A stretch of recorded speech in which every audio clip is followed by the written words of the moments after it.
Bienvenue dans votre émission Santé pour tous, émission préventive qui démocratise l'accès à des informations autour de la santé et du bien-être. Ça fait longtemps que je vous ai pas vu, mes auditeurs. Je suis contente de revenir parmi vous. Vous avez eu que des rediffs ces derniers mois. Donc voilà, vous êtes avec Virginie Leblic. Je suis votre animatrice dans Santé pour tous. Vous avez l'habitude de m'entendre le samedi. Eh bien, on a décidé de vous faire passer l'émission à des heures où vous êtes dans votre cuisine, où vous pourriez plus m'écouter, où vous êtes en voiture, en train de supporter les bouchons bruxellois, ou vous êtes sur la route du retour. Eh bien, je suis avec vous pendant 1 heure et nous allons parler de la santé, comme d'habitude. Donc, voilà, cette rentrée scolaire, même si je suis un mois en décalage, puisque la rentrée scolaire, c'était il y a quand même 1 mois, mais bon, voilà. On a quand même une rentrée scolaire un peu particulière. Elle s'inscrit sous le signe de la vaccination. En effet, on demande de plus en plus aux élèves d'être vaccinés. On prévoit même des possibilités de vaccination à l'école. Donc, on a eu cette demande de plus en plus. Et puis, à partir du 15 octobre, normalement, vous auriez, si vous voulez participer à des activités ou si vous voulez aller dans certains endroits, il faudra avoir le fameux safety ticket. Donc, notre équipe a voulu en savoir un petit peu plus quant à la vie du citoyen face à cette demande politique, sanitaire, législative. Et on voulait savoir, est-ce que certaines personnes pouvaient se sentir éventuellement discriminées? Est-ce qu'il y avait de la discrimination dans les faits? Est-ce que les mesures prises par notre gouvernement sont discriminatoires ou simplement protectrices et sont un enjeu sanitaire de santé publique? Donc, on va débattre de ça aujourd'hui. Alors moi, ce que je vous propose, chers auditeurs, puisque vous pouvez retrouver le live en direct sur ma page Facebook. Donc ma page Facebook, c'est Leblic Virginie, c'est pas très compliqué, c'est CQ à la fin. Donc comme ça vous savez. Et vous pouvez nous appeler ou nous envoyer des SMS au 0488 106 800 pour réagir, nous appeler aussi, ou alors nous laisser un petit message sur la page Facebook. Comme ça on pourra essayer de répondre à vos questions. Puisque comme d'habitude, j'ai des super invités avec moi. J'ai invité Jessica Iskandar, qui est psychologue clinicienne. Donc elle accompagne les usagers au quotidien à l'espace santé famille et elle va venir nous parler de l'impact psychologique que peuvent avoir certaines dispositions politiques en matière de santé. Alors merci d'être avec nous, Jessica. Merci à vous. Alors je rappelle que l'espace santé famille est un de nos collaborateurs privilégiés puisque c'est l'équipe de l'espace santé famille à Saint-Josse qui prépare l'émission de radio Santé pour tous. Alors nous avons également invité Mardine Leblic qui est politologue et qui va nous parler des dispositifs légaux et politiques qui sont mis en place actuellement. Donc merci Mardine d'être avec nous. Merci à vous. Alors on va commencer par poser un petit peu le cadre. Mademoiselle Leblic, est-ce que vous pourriez nous parler des mesures actuelles du gouvernement en matière de vaccination pour que nos auditeurs comprennent bien quelles sont les mesures qui existent actuellement? Oui, alors je vais parler en matière de Covid Safety Ticket, ou plus communément connu sous le nom de passe sanitaire, parce qu'en matière de vaccination, si le gouvernement avait appliqué des mesures obligatoires sous le couvert uniquement de vaccinés ou non vaccinés, ce serait illégal. Donc, on va plutôt parler en matière de Covid Safety Ticket. Je vous rappelle, c'est quoi le Covid Safety Ticket en quelques mots?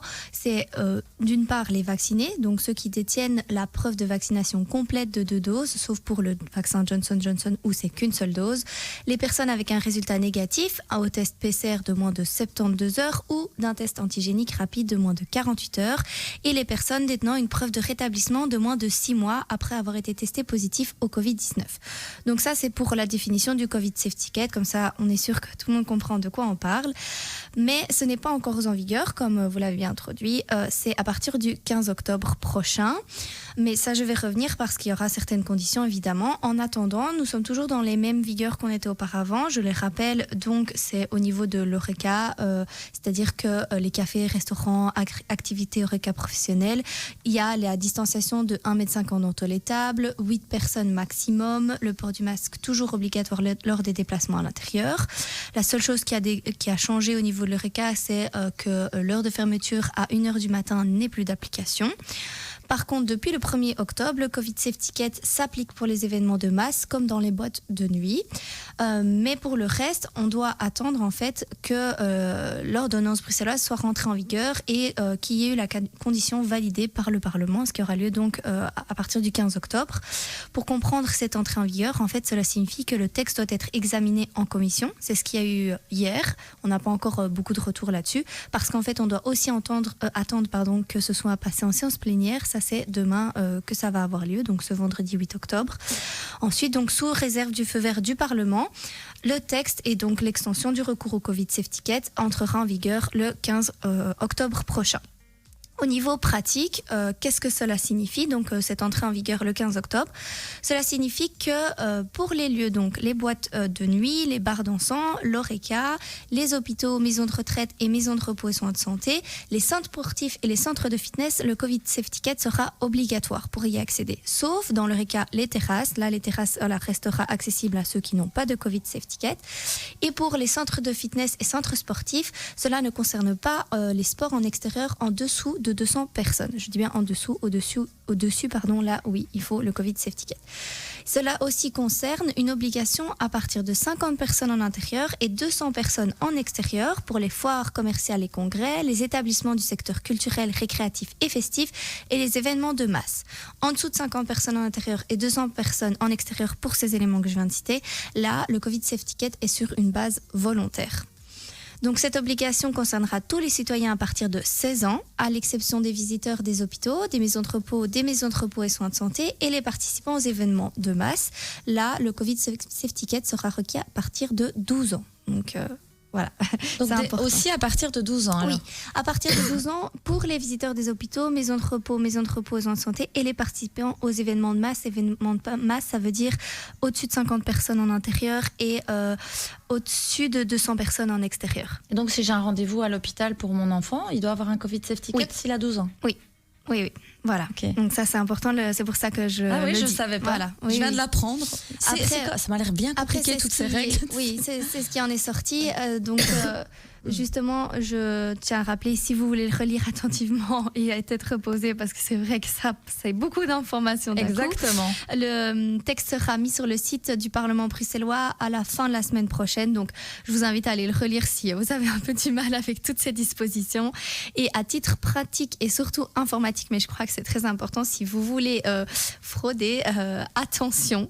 Tout visiteur ou participant qui ne respecte pas les dispositions à l'ordonnance encourt une amende de 50 à 200 euros. Par contre, l'organisateur, lui, encourt de 50 à 2000 euros, donc 2500, pardon. Donc, faites attention. Voilà. C'est un petit message aussi à tous les participants de nos activités à l'espace santé famille. Soyez gentils, présentez votre Covid Safety Ticket. Les pauvres, c'est vrai, on a à peine recommencé, enfin nous on recommence à peine nos activités à l'espace santé famille et on s'est rappelé que oui, le 15 en fait il fallait avoir ce fameux Covid Safety Ticket et on s'est dit oui, on espère que ça sera pas trop compliqué du coup pour participer à nos activités parce qu'on aime bien voir nos usagers, on aime bien faire des activités avec eux et là pour le coup on va être un petit peu bloqué, en tout cas, on va voir si c'est un blocage ou pas. Après, juste pour vous couper mes 2 minutes, mais lisez bien après, parce que comme c'est ce qui est dit, mais ce n'est pas encore totalement terminé, vu qu'il y a encore demain la séance plénière. Voir si donc, ça passe. Voilà, c'est ce qui, normalement, a priori, devrait être mis en place, mais faut quand même attendre la disposition finale. Oui, voilà. Alors, Madame Iskandar, est-ce que vous avez observé l'impact de la crise Covid sur l'augmentation des besoins en matière de soins de santé psychologique ? Ah oui, en tant que psychologue, on a vu que les demandes ont plus ou moins explosé depuis la crise Covid. Alors, il y a vraiment plusieurs raisons à tout ça. Il y a surtout le stress lié à l'isolement, la détresse psychologique que ça a causé. Même depuis qu'on est sorti de ce confinement ou déconfinement qu'on a eu, c'est vrai que le fait qu'on soit quand même dans une crise sanitaire, les personnes sont inquiètes, ont peur, que ce soit d'attraper le virus eux-mêmes ou de le transmettre à leurs enfants ou à leurs proches.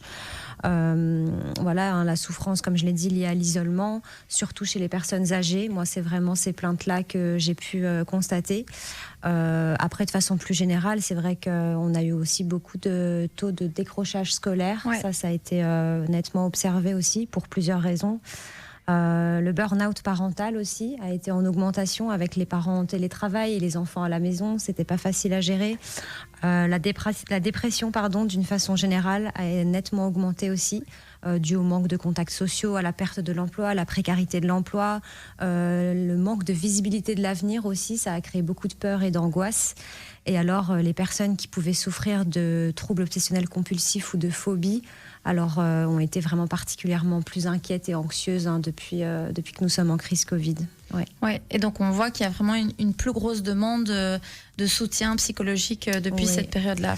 Mais aussi, ce qui est peut-être positif dans cette crise-là, c'est qu'on s'est rendu compte de l'importance peut-être de la santé mentale. Oui. Et comme on était tous isolés, confinés, les personnes, j'ai l'impression qu'on a normalisé finalement l'accès aux soins de santé mentaux. Et du coup, les personnes se sont senties peut-être plus légitimes d'aller demander de l'aide psychologique. Et du coup, j'ai l'impression que ça a un petit peu démocratisé l'accès aux soins de santé mentale. Oui, c'est vrai qu'on a eu aussi beaucoup plus d'accès financier aussi, c'est-à-dire qu'il y a des mesures qui ont été prises par le gouvernement pour l'accessibilité aux soins de santé psychologiques. C'est pas le sujet de l'émission, mais en effet, il y a eu des lois qui ont... des arrêtés qui ont été mis en place, etc., notamment avec les psychologues de première ligne. Donc, voilà. Alors, on voit que la vaccination elle continue à augmenter. Je pense qu'on a 68% de la population, plus ou moins, si j'avais vu les chiffres. Moi, je voulais savoir, Madame Leblic, est-ce que légalement, on peut imposer la vaccination aux usagers ? Je vais le nuancer, parce que de prime abord, j'aurais tendance à dire non. D'ailleurs, c'est un peu pour ça qu'on parle de Covid Safety Kit et non pas d'obligation à la vaccination. C'est aussi une manière de montrer que les non-vaccinés, au travers de soit le test PCR ou du fait qu'ils ont rétabli au Covid, eh bien, ils peuvent avoir accès aux mêmes droits que ceux qui sont vaccinés. Donc, de prime abord, j'aurais tendance à dire non. De plus, si on regarde sur le site de Wallonie Famille Santé Handicap, il rappelle que le vaccin doit être réalisé avec le consentement de la personne. Donc, il y a de nouveau cet attrait à ne pas obliger et avoir cette liberté d'accepter ou pas, donc de consentir. Si on regarde aussi au niveau de l'Union européenne, le traité de l'Union européenne au titre 14 qui parle de la santé publique, article 168.5 et 6, on y voit qu'ils parlent si on a, eux ils appellent ça un fléau transfrontalier, donc un peu le cas du coronavirus, c'est un virus qui dépasse les frontières et qui est un fléau, donc parce que c'est très difficile à gérer, eh bien ils parlent de mesures encourageantes ou de recommandations pour régler ce fléau transfrontalier et non pas d'obligation ou d'interdiction. Ces termes ne sont pas du tout repris dans l'article et là on voit de nouveau cette démarche d'aller vers favoriser une décision mais non pas l'obliger. Si on va aller plus loin, on regarde la charte des droits fondamentaux de l'Union européenne qui est une charte juridiquement contraignante pour la Belgique, c'est-à-dire qu'elle est obligée de la faire appliquer. À son article 3, on y voit le droit à l'intégrité de la personne et au point 1 et 2, c'est très intéressant vis-à-vis d'une obligation à la vaccination. On y voit que toute personne a droit à son intégrité physique et mentale, donc droit à utiliser, en faire ce qu'elle désire de son physique comme de son mental. Et au point 2, on voit que dans le cadre de la médecine et de la biologie, ils doivent notamment être respectés le consentement libre et éclairé de la personne concernée. Donc, ça veut de nouveau bien dire que la personne doit pouvoir accepter, pour ici le cas du vaccin, elle doit pouvoir accepter ce qui lui est administré dans son corps. Au niveau pratique, tout de même, je tiens à rappeler qu'il existe en Belgique un seul vaccin qui est obligatoire, c'est le vaccin de la poliomyélite. C'est un vaccin, par contre, qui est sous une catégorie de personnes, ce sont les enfants, donc de moins de 18 mois. Et le virus est un tout autre virus, évidemment, puisqu'on parle d'une infection virale d'une partie de la moelle épinière. Ça peut rendre handicapée une personne. Donc, évidemment, les effets secondaires sont quand même nettement plus graves. Après, tout est relatif, parce que si on parle le Covid, cas de on peut mort, mourir. Oui, mais on n'est pas encore sur un résultat aussi dans le temps. Ça n'a pas eu autant d'études que l'a pu avoir la poliomyélite qui a dû prendre cet arrêté d'obliger. Oui, on oblige. En fait, il faut savoir que à l'heure actuelle, pour entrer à l'école maternelle, l'enfant doit être vacciné et il faut carrément rentrer la preuve de vaccination à la commune où vous résidez. Donc ça veut dire que bébé, enfant, on est obligé d'être vacciné. Ou alors on scolarise pas ses enfants. Mais en tout cas, en Belgique, si vous voulez scolariser vos enfants, vous êtes obligé de les vacciner. Ils doivent avoir leur carnet de vaccination en ordre. Et d'ailleurs, il est demandé souvent à l'entrée dans les écoles. Mais ça dépend du règlement d'ordre intérieur. Mais le fameux vaccin contre la polio, c'est un vaccin qui est obligatoire et qui doit...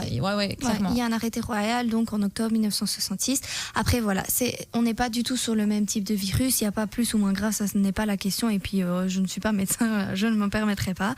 Mais voilà, c'est pas la même maladie, c'est ça que je voulais dire et je voulais dire que de toute façon ça existe, c'était pour parler du fait que oui, légalement, ça peut, vu qu'en Belgique, il y en a un. Il y a un vaccin qui est obligatoire. Donc légalement, on peut imposer la vaccination.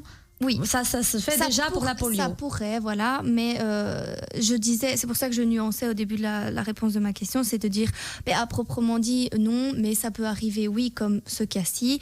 Maintenant, je tiens à remettre en contexte pour le cas du Covid, les différents vaccins qui sont mis sur le marché en Europe sont soumis à une autorisation conditionnelle, c'est-à-dire qu'ils n'ont pas une autorisation complète sur le marché parce qu'ils sont encore en phase de suivi attentif pour aller vers pour acquérir l'autorisation complète.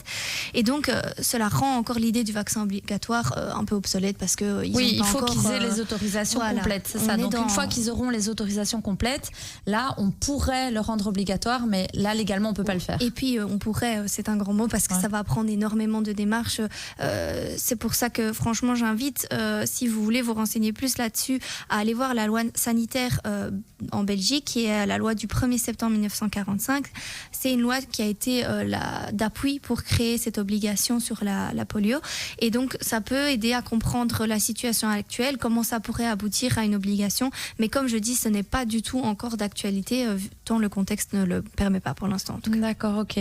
Alors, on va devoir s'arrêter quelques instants, une petite courte pause. On revient avec vous. Aujourd'hui, on parle un petit peu de discrimination, oui ou non, par rapport à la vaccination. Donc, je vous dis à tout de suite, chers auditeurs. Nous sommes de retour, chers auditeurs. Donc aujourd'hui, nous parlons de l'impact de la vaccination avec la rentrée scolaire, le monde du travail. Qu'est-ce que ça change? Qu'est-ce que ça a changé dans vos vies? Je vous rappelle que vous pouvez nous appeler au 0488 106 800 pour intervenir dans l'émission. Vous pouvez aussi nous envoyer des petits SMS. Je les lirai à l'antenne pour si vous avez des questions et que vous avez envie que nos invités répondent à vos questions. N'hésitez pas à nous appeler. Je vous rappelle aussi qu'on a une page qui s'appelle Santé pour tous official et là vous pouvez aussi poser vos questions, vous pouvez aussi profiter du live et voir nos petites têtes au lieu d'entendre que nos voix, vous pouvez voir nos petites têtes avec nos casques, etc. Et là vous pouvez aussi commenter et envoyer des petites questions sur justement la vaccination, discrimination, oui ou non. Donc voilà. Alors on avait parlé juste avant la pause de textes de loi qui expliquaient si on pouvait imposer ou pas la vaccination aux usagers. Donc Mardine Leblic nous avait dit il existe un vaccin qui est obligatoire, c'est la polio. Actuellement, le vaccin contre le Covid ne peut pas être imposé parce qu'il est encore en cours en fait de validation, je crois, si j'ai bien compris. Et donc du coup, on verra par la suite comment ça se fera. Mais c'est vrai que de manière générale, on sent que le gouvernement est dans une volonté d'accompagner l'usager dans une décision, ou en tout cas, que la décision vienne de l'usager et vienne du citoyen et d'une conscientisation davantage que d'une imposition. C'est-à-dire qu'on respecte la première loi dont vous aviez parlé, c'est le fait qu'on a le droit de jouir de notre corps, de notre intégrité physique et psychique par nous-mêmes. Moi, je voulais quand même demander à Madame Iskandar si certaines personnes, dans vos consultations, se sont déjà plaintes de discrimination suite aux mesures sanitaires. Est-ce que vous avez déjà des exemples qui vous ont été rapportés? Alors, discrimination à proprement parler, pas vraiment, mais c'est vrai que dans mes consultations, les personnes âgées, depuis qu'il y a la crise Covid, de plus en plus de choses, de démarches passent par le numérique, et ces personnes-là, on gère moins bien. facilement le numérique. Certaines oui, mais certaines non. Elles ont du mal.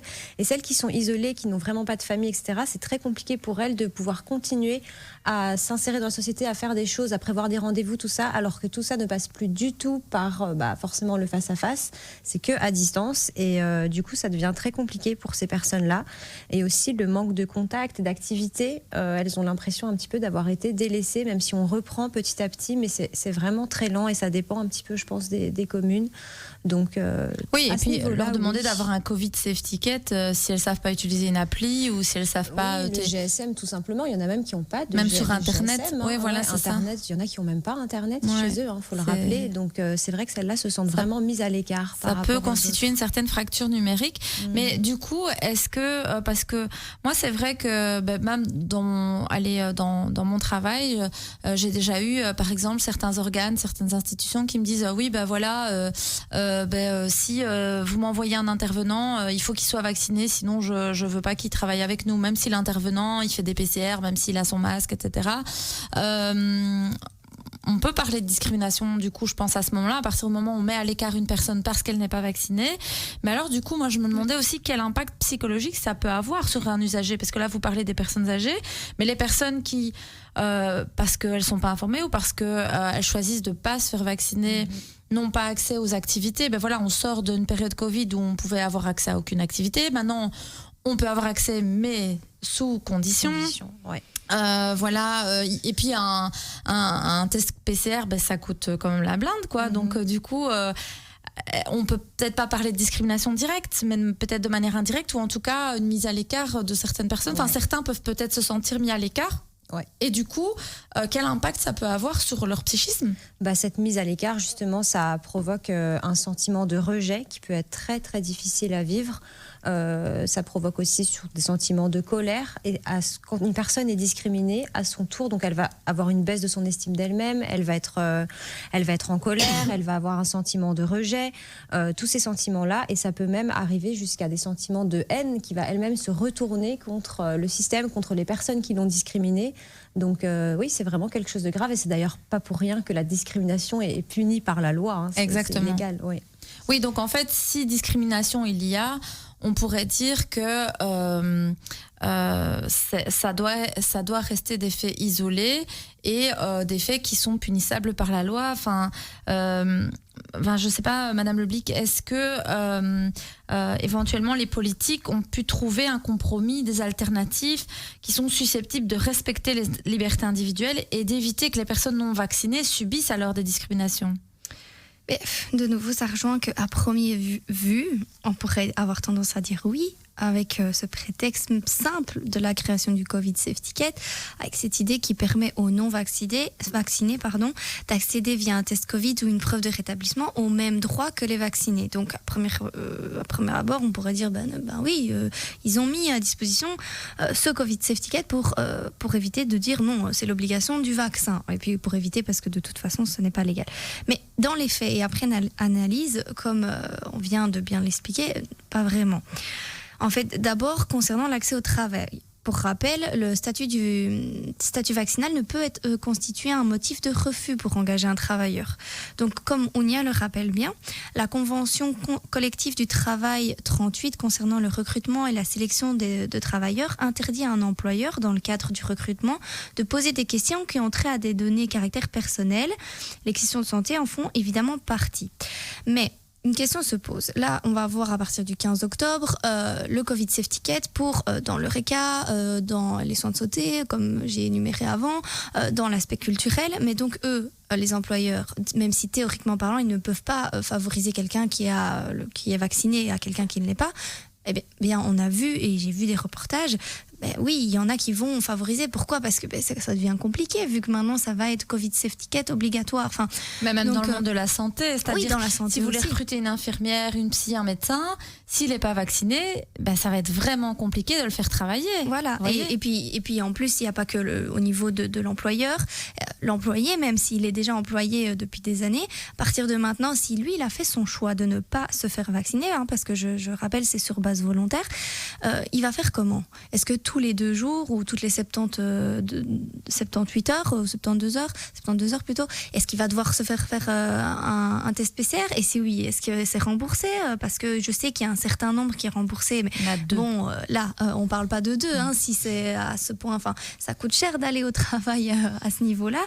Donc là, il y a une discrimination à l'accès au travail. Enfin, clairement, je viens de la démontrer. Et il n'y a pas que cela, parce que les lieux culturels, ils sont propices à l'éducation et donc déterminants pour le bon vivre de la société. C'est comme ça qu'on les définit. Et bien ici, ils vont être aussi restreints uniquement à ceux qui sont détenteurs du Covid Safety et donc ceux qui n'ont pas le Covid Safety ne pourront pas accéder à ces lieux culturels, à ces lieux d'éducation. Et je tiens à le rappeler, c'est pourtant quelque chose qui a trait aux droits de l'homme. À l'article 27.1, on voit que toute personne a le droit de prendre part librement à la vie culturelle de la communauté, de jouir des arts et de participer au progrès scientifique et aux bienfaits qui en résultent. Or ici, si on n'a pas le Covid Safety on ne peut pas accéder à ce droit-là, qui est un droit fondamental, c'est un droit de l'homme. Et donc on a de nouveau un cas de discrimination quand même assez important. Ensuite, si on regarde plus loin, l'accès à la santé, ça j'en ai un peu brièvement parlé il y a 2 minutes, mais pour les personnes en maison de repos, que ce soit les visiteurs, employés, employeurs, mais surtout les patients, s'ils sont non vaccinés, qu'est-ce qui va se passer pour eux ? Comment ça va se passer si en plus, parce qu'il y a beaucoup de cas comme ça, où c'est des personnes qui n'ont pas fait le choix délibérément de ne pas se faire vacciner, mais qui ne peuvent pas pour des raisons de maladie. Il y a aussi des gens, pour des raisons médicales, ils ne peuvent pas être vaccinés. Et ça, ce n'est pas c'est comme ça, c'est pas de leur faute. Eux n'ont pas dit non, je ne veux pas parce que pour plein d'autres raisons, comme il y en a qui le font, mais eux, ils ne peuvent juste pas pour raison santé. Comment ça va se passer pour eux? Parce que je tiens de nouveau aussi à rappeler, je sais, je suis un peu ennuyante avec mes lois, mais c'est important. L'article 25, en son point 1 des droits de l'homme, déclare que toute personne a droit à un niveau de vie suffisant pour assurer sa santé, son bien-être et ceux de sa famille, notamment pour l'alimentation, l'habillement, le logement et les soins médicaux. Et donc, ici, de nouveau, on rappelle cette importance et ce droit qu'on a à accéder aux soins de santé. Or, de nouveau, je le rappelle, si on n'a pas le Covid Safety on n'aura pas accès aux hôpitaux. C'est quand même assez important. Après, est-ce qu'on peut parler vraiment de discrimination dès lors que c'est pour protéger la population, c'est-à-dire c'est pour filtrer les personnes qui seraient susceptibles de peut-être contaminer les autres et donc ce ne serait pas vraiment de la discrimination parce qu'on mettrait, entre guillemets, à l'écart ceux qui ont fait le choix de ne pas se faire vacciner, on leur dirait, écoutez, voilà, ça va être compliqué de vous mélanger à la population vaccinée parce qu'on ne veut pas que vous contaminiez ou que, parce que on le sait, les vaccinés peuvent aussi être porteurs, peuvent attraper le Covid et peuvent être porteurs du virus, même sans le savoir, et peuvent aussi le transmettre. Et donc, du coup, l'idée, c'est de limiter la circulation du virus. Est-ce que ce serait pas quand même, même si, oui, on pourrait se dire, mais ils vont pas avoir accès à ça, ils vont pas avoir accès à ça, ok, mais ce serait peut-être des mesures sanitaires quand même qui permettraient de préserver la population quelque part aussi, parce que il y a quand même un risque plus accru de faire circuler ce virus et surtout dans les lieux où il y a une forte densité de population. Donc, c'est une réflexion oui, après, la discrimination, dans la définition à proprement dit, c'est d'exclure quelqu'un sous ses caractéristiques personnelles. Et donc là, c'est une caractéristique personnelle. Donc oui, à proprement dit, on est dans la définition de la discrimination. D'accord. Donc, on peut le tourner autrement, bien sûr, c'est discutable. Mais à proprement dit, ça l'est. Dans la définition, ça l'est en tout cas. Ok, d'accord. Madame Iskandar, quel est le rôle du psychologue du coup dans l'accompagnement des personnes en post-Covid? Est-ce que les patients doivent être vaccinés pour venir vous consulter? Est-ce que vous vous renseignez aussi sur la législation pour conseiller les usagers? Comment ça se passe? Alors, personnellement, comme Madame Lebic l'a dit, je considère que la vaccination est un choix qui est propre à la personne. Donc, personnellement, mes patients, je n'impose pas le fait qu'ils soient vaccinés. Par contre, j'applique en consultation les mesures, les gestes barrières, comme on dit. Donc, la distanciation sociale, j'essaye d'aérer un maximum, de bien désinfecter les locaux et les mains, bien sûr. Donc, voilà. Après, le rôle du psychologue, de façon déjà générale, bien sûr, c'est d'accompagner la personne dans ses difficultés et de lui proposer un espace sécurisant pour qu'il puisse déposer ces difficultés-là en temps de Covid, c'est entendre les plaintes des personnes et aussi les légitimer, puisqu'au final, on est tous dedans. On a nous-mêmes, en tant que psy aussi, avant d'être psy, on est aussi humain. Donc nous-mêmes, on a vécu leur détresse, on a vécu aussi leur agacement. Et en post-Covid, c'est vrai que même si on reprend petit à petit, la vie reprend un petit peu son cours, mais c'est pas facile de s'adapter à toutes ces mesures. Et la peur, finalement, reste quand même là. Les femmes enceintes ont pas mal peur aussi de transmettre peut-être le virus à leur futur enfant, de l'attraper. Donc le rôle du psychologue, c'est de les accompagner dans leur souffrance, de la légitimer et de trouver ensemble des solutions pour améliorer leur bien-être. Oui, pour leur permettre de s'apaiser finalement par rapport à tout ce ressenti. J'avais encore une question pour Mademoiselle Leblic. Est-ce que la mise en place d'un pass sanitaire, selon vous, est une bonne initiative politique, ou est-ce que cela va-t-il vraiment restreindre les libertés individuelles ? Est-ce que c'est une bonne initiative politique ? En fait, au vu de la situation actuelle, ça semble pas réellement justifiable et ça semble plutôt correspondre à un effet de groupe ou de pression, j'appelle ça, vis-à-vis des voisins européens. C'est-à-dire que beaucoup de pays de l'Union européenne avaient déjà appliqué ce Covid Safety Card sous le nom de pass sanitaire, mais quand on regarde l'Italie, la France, l'Allemagne, ils avaient déjà appliqué cette disposition-là, et donc on a plus l'impression que c'est un effet de pression sur la Belgique qui se dit qu'il faut s'aligner parce que ses voisins le font et que il va falloir suivre la démarche, et en plus, et je dis pas ça juste pour dire c'est quand on regarde aux chiffres, par exemple en septembre par rapport au nombre de cas en août, on était en diminution de cas contaminés au Covid, et quand on regarde au niveau général, on est plutôt dans une stagnation ces derniers mois, donc ça paraît peu justifiable. C'est-à-dire que si ça avait été il y a quelques mois quand c'était le pic, je pense que ça aurait été beaucoup plus justifiable et une plutôt bonne initiative. J'aime pas le mot bon ou bonne parce que c'est assez subjectif, mais une initiative en tout cas judicieuse qui là le semble peut-être un peu moins au vu de la situation actuelle. Mais vous croyez pas que c'est justement parce que on a pris ces mesures-là que ça se stagne et ça se stabilise? C'est justement parce qu'on prendre des mesures de protection. Le Covid Safety Card n'était pas obligatoire. Oui, avant. il n'est pas encore obligatoire. Voilà, c'est ça que je parle. Nous, en Belgique. Après, il y a une campagne de vaccination massive, et plus les gens se vaccinent, et plus le Covid diminue aussi. C'est pour ça, en fait, le Covid Safety Card n'est pas une mauvaise initiative. C'est ça que je dis. Ah oui, vous êtes en train de dire que c'était peut-être pas nécessaire. La situation ne le nécessitait pas. C'est ce que je dis, c'est dans le sens où si c'était il y a quelques mois, quand on était en pic, bien sûr, elle aurait été nécessaire. Je parle de la situation actuelle. C'est pour ça que je parle des chiffres, dans le sens où je dis, actuellement parlant, je ne pense pas que ça va changer énormément, parce que comme on le dit, il y a déjà énormément de personnes qui sont vaccinées. On voit qu'il y a une réelle évolution et de volontariat de la part des citoyens d'aller vers cette approche-là aussi. Donc, est-ce que c'est vraiment judicieux maintenant de le mettre au vu de la situation actuelle ? Voilà, ça a trait à discussion, surtout quand on regarde même la Ligue des droits humains semble perplexe vis-à-vis de cette initiative politique, parce que selon eux, ça encourt un manque de pertinence, comme je viens de dire, et de nécessité. Plus loin encore, l'autorité de protection des données rejoint la Ligue des droits humains et relève que pour justifier l'ingérence causée par le pass sanitaire dans les droits fondamentaux des individus, c'est ce que j'avais expliqué précédemment, eh bien, il faut que les mesures soient pertinentes et proportionnées. Et ici, de nouveau, on ne voit pas trop la pertinence derrière. En fait, il y a un manque de transparence et de précision quant aux dispositions, parce que de nouveau, comme on l'a dit tout au long, au niveau de l'Eureka, on ne sait pas comment ça va se passer pour les personnes qui travaillent, pour les employeurs, que ce soit l'Eureka, mais secteur de la santé, secteur culturel, pardon. Après, c'est vrai que l'ordonnance n'est pas encore passée, donc on doit attendre évidemment que ça aboutisse, mais voilà, il y a même les personnes qui vont devoir vérifier les Covid Safety Card. Il faut savoir qu'il faut être mandaté pour pouvoir contrôler les cartes d'identité. Donc les policiers, ils sont mandatés pour contrôler nos papiers d'identité.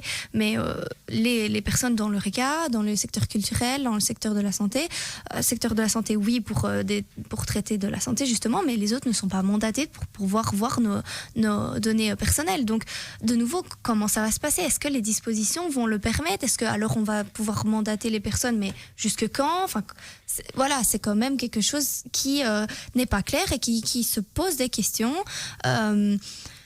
Puis il y a aussi le fait que l'accord en fait va se faire sous 3 mois. Ils peuvent pas dépasser les 3 mois donc d'application du Covid Safety Ticket. Mais s'ils dépassent les 3 mois, alors là ils devront se reconcerter pour voir la nécessité de l'appliquer ou pas encore ce Covid Safety Ticket. Mais de nouveau, est-ce que c'est justifié? Mais de nouveau, la Ligue des droits humains rappelle que c'est un peu trop long et injustifié au vu de la situation actuelle. Je dis bien au vu de la situation actuelle parce que c'est pas la disposition qui est injustifiée, c'est au vu de la situation actuelle maintenant. C'est des dispositions qu'on a l'impression qui arrivent un peu tardives. Donc on se demande pourquoi alors maintenant. Oui. Et donc voilà. Et en plus de ça, il y a un manque de logique.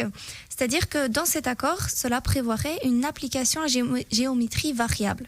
C'est-à-dire que les bourgmestres et les gouverneurs seraient détenteurs de pouvoir quant à savoir s'ils peuvent appliquer, enfin s'ils appliquent plutôt ou pas le Covid Safety Ticket selon en fait la situation épidémiologique.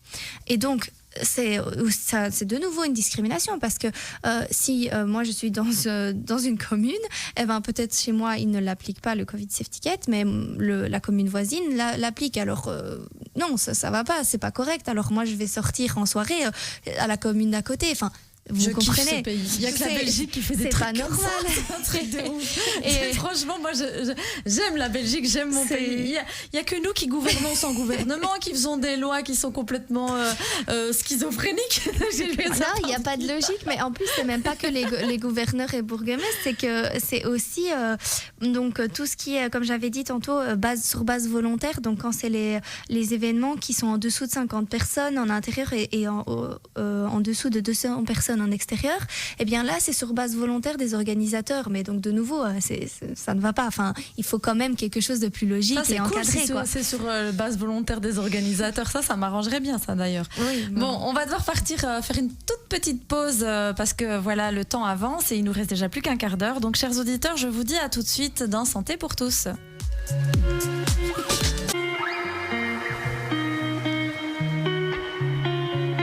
Voilà, chers auditeurs, nous sommes de retour dans votre émission Santé pour tous. Aujourd'hui, on a parlé de la vaccination encore et toujours, mais on parle de la vaccination et des discriminations. Donc l'idée, c'était un peu de laisser la place au débat et aux échanges, et puis d'avoir un petit peu plus d'infos sur voilà, qu'est-ce qu'on peut faire légalement, qu'est-ce que nos politiques ont le droit de prendre comme décision, et puis aussi l'impact que ça peut avoir sur l'aspect psychologique des usagers, parce que c'est quand même pas évident.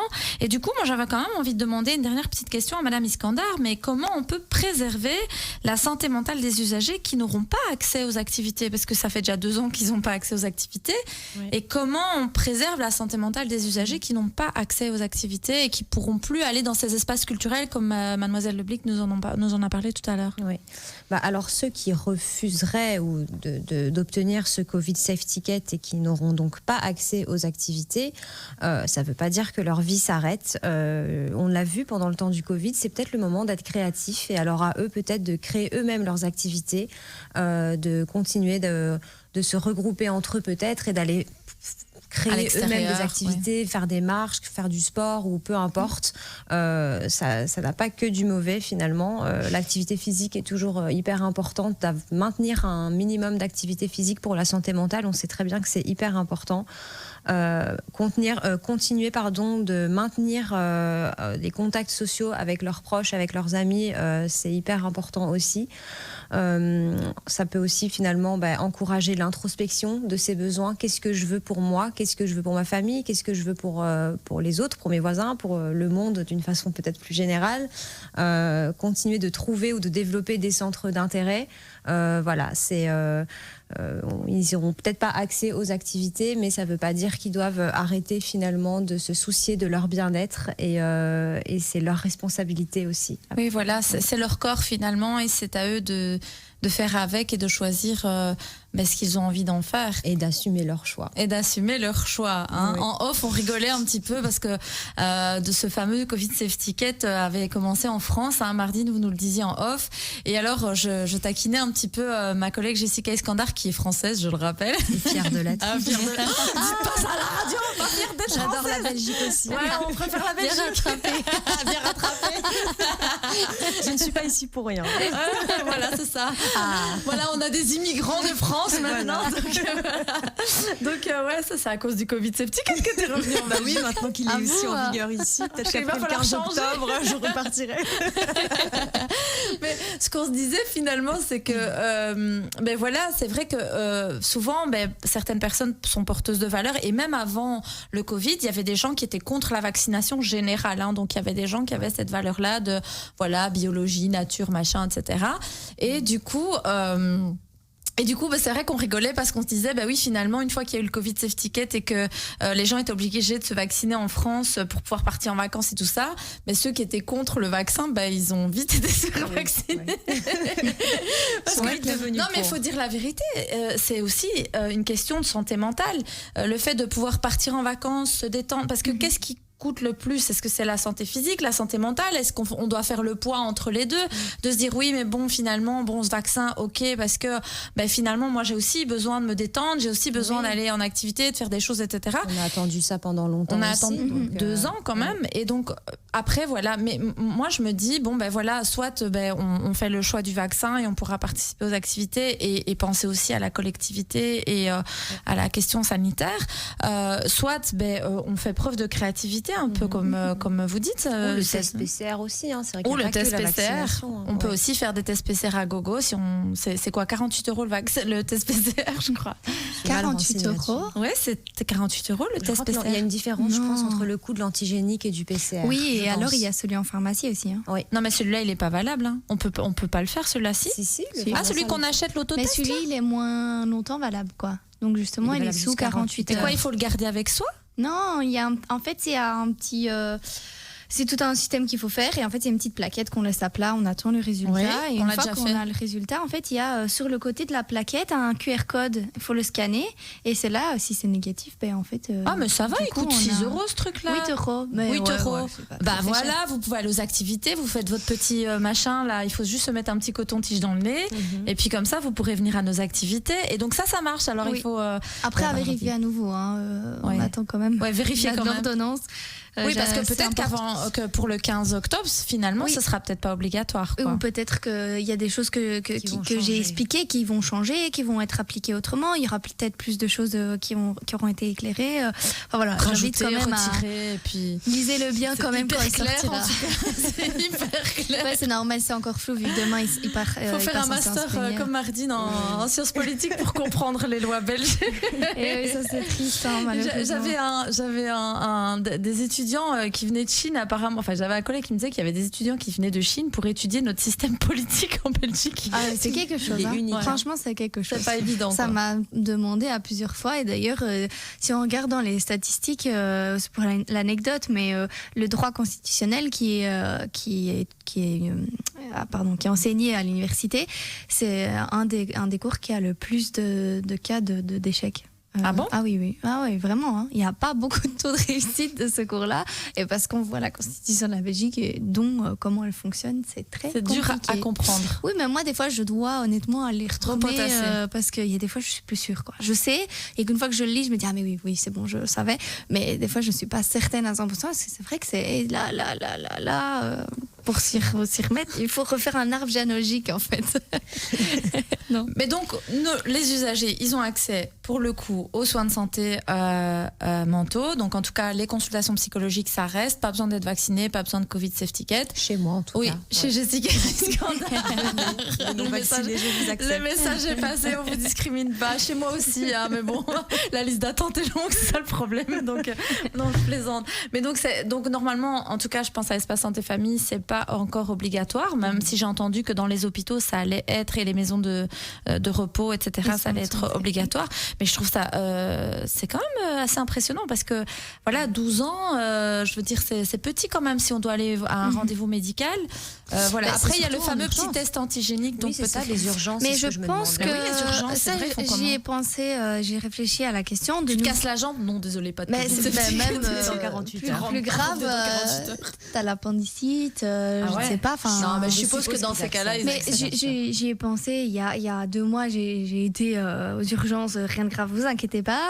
Mais ils m'ont demandé ils m'ont demandé, ils m'ont mis sur le côté et en fait ils font dans une chambre, ils font le test à ceux qui sont vaccinés, pas vaccinés, et ceux qui sont vaccinés sont mis dans une autre pièce et en attendant ils sont isolés en fait ceux qui sont pas vaccinés et une fois qu'il y a les résultats, s'ils sont négatifs, ils sont remis avec les autres. Donc ils sont pas traités en priorité non plus quoi. Non, malheureusement je pense pas. Mais je sais pas parce que j'étais pas un cas grave comme j'explique. Donc je pense que si c'est quelque chose de vraiment urgent, enfin voilà, je pense que ça ce sera quand même une question importante qui a peut-être été déjà traitée hier et qui sera encore traitée demain.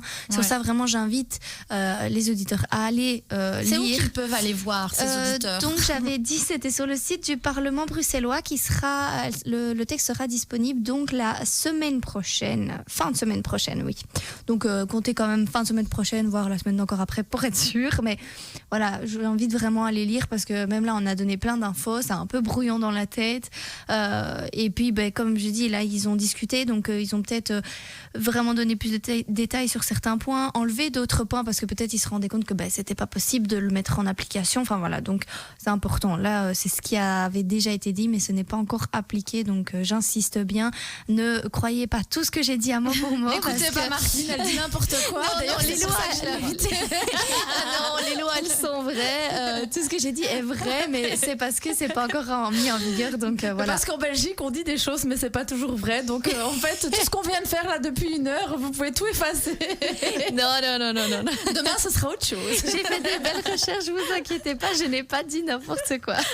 On espère bien. Non. Madame Scandard est française, donc c'est plus crédible. Ça va, j'ai quand même fait un compliment là. Très apprécié. Moi qui suis anti-France et tout, donc militante, donc je plaisante. Je suis juste contre votre gouvernement, mais vous avez quand même un très beau pays, il y a plein de beaux endroits à aller voir. On peut pas être parfait dans Moi quand j'étais domaines. jeune, je faisais la descente de l'Ardèche et tout, en kayak et tout, avec mon papa. J'étais dans les gorges du Verdon, enfin j'ai fait plein de trucs et c'est magnifique quand même la France, les Vosges et tout. Enfin, il y a quand même plein de beaux endroits à voir. Voilà, les Français sont pas si... Merci, c'est bien rattrapé. J'adore ça. Oui, c'est ça. Surtout quand on a des parents qui aiment beaucoup la France, donc, voilà, qui ne sortent jamais de la France. Non, jamais. On leur dit, mais tu sais, il y a d'autres pays sympas et tout, genre la Malaisie, l'Espagne. Non, c'est la France. Le fromage et le vin. Bon, allez, on aura bien rigolé pour cette fin d'émission. Chers auditeurs, écoutez, je remercie déjà mes invités. Vous aurez peut-être l'occasion de les revoir à d'autres émissions parce que je compte bien les réinviter sur d'autres thèmes, bien évidemment. On recommence donc cette année. Ce sera tous les jeudis de 18 à 19h sur Arabelle FM. Vous pourrez retrouver le podcast de cette émission sans effacer tout ce que Martine a dit. Vous pourrez le retrouver sur la chaîne YouTube de l'Espace Santé Famille et ma chaîne YouTube à moi, Le Blic Virginie. Et donc, je vous souhaite une très bonne soirée et je vous dis à la semaine prochaine. Merci. Merci.